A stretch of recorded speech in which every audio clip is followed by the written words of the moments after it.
The Hamilton suburb of Fairfield often makes the headlines for the wrong reasons. And hairdresser Raka Hemopo, who was raised there, is on a mission to make a change.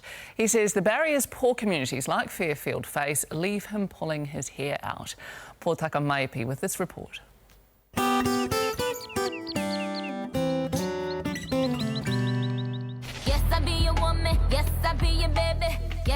Raka Hemopo believes everybody should feel welcome in his salon, as his past experiences say many Māori from poor communities never had the red carpet treatment. Beautiful thing, my darling. What really inspired me to want to be a hairdresser is at 16 I got my first paycheck and I thought, I'm going to go and treat myself to a well-established environment, So I went to Rodney Wayne and got myself an appointment. When I went in for my appointment, I was like, I'm here for my 2 o'clock appointment. She looked me up and down like, you can't even afford to be here. That was the first thing. Next thing, I was, she said, she put me down, started cutting my hair and done like a shave up the middle of my head. I was like, are you going to ask me what I'm like? She's like, no, we believe if you suit a certain look, we'll just go ahead and do that. I was like, no, my hair is actually, my hair is like my crown, and if you get that wrong, if I'm having a bad hair day, I'm just having a bad day. Obviously they didn't listen through that, so I was actually going to walk out, and then they were basically, look, if you don't pay, we're going to get security involved. I was like, get security and get your manager on board too, because this is not right. It wasn't right. A man of the community brought up with his 6 sisters says he thought about his queer when he wanted to start his own hair salon.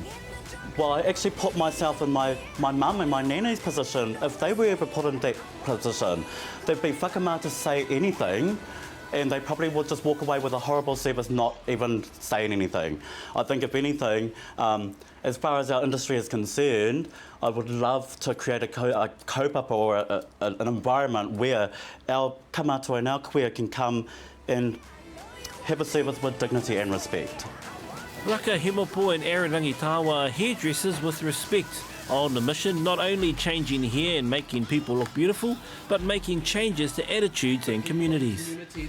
Certain individuals of it. Being gay in the low socioeconomic area, as a Māori, were 3 things that were very much going against me.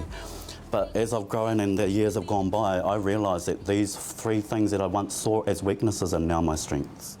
And I think to myself, if I can create business in the lower socioeconomic area in the Waikato and thrive and survive for 5 years, that proved to me what more can we do. What they decided to do was build their own hair salon here in Fairfield, a suburb famous for all the wrong reasons. Last Thursday, New Zealand Post declared a cluster of Fairfield streets no-go zones following gunfire and police raids. Even the name of the suburb has a huge stereotype. My family and I moved there about 25 years ago, and even I had that stereotype. I was like, Mum, what are you doing moving us to this hood?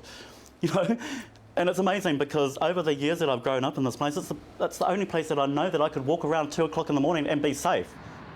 Raka Hemopo and Aaron Rangitawa felt so safe and proud of their Fairfield community, they built their dream hair salon in the heart of Martin Road, the very streets New Zealand Post refused to deliver mail to. So for 5 years, the salon built by the community for the community thrived. But due to the overwhelming success, the landlord raised the rent over 500% over the years, and Raka and Aaron, or Trends Hairdressing, were driven out of the place they loved. We were actually cheaper to go to the city as opposed to our community, which was a hindrance because we didn't want to leave our area because of the positive role model aspect that we created from that, and the forward momentum that we created in our youth as part of it. Not every hair salon gets double bangers at the basin, eh?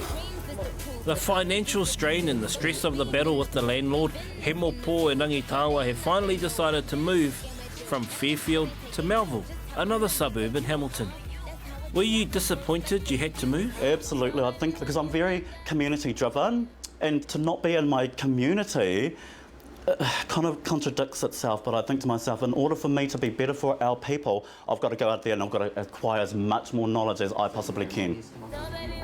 Their passion for community and change continues, despite the move. One major one that we definitely do is working at the Bupa Rossendale Dementia Home Care. For us, no one is exempt from looking good, whether you're lying in a bed or to being able, We basically empower the people who are going for jobs. So if anybody's going for a job interview and financially aren't able to go to a salon, we give them the incentive of, you know, come and see us prior to it. We'll give you a cut, we'll make you look wonderful, feel wonderful. You'll go and get that job and you'll come back and see us, you know. So it's just paying it forward basically in the community. May I get you a cup or anything? No, I'm fine, thank you. Raka Hemopo sticks to his kaupapa of manaakitanga. This keeps his regulars coming back. This is my client, Bonita Ormsby. Bonita, would you like to say hello?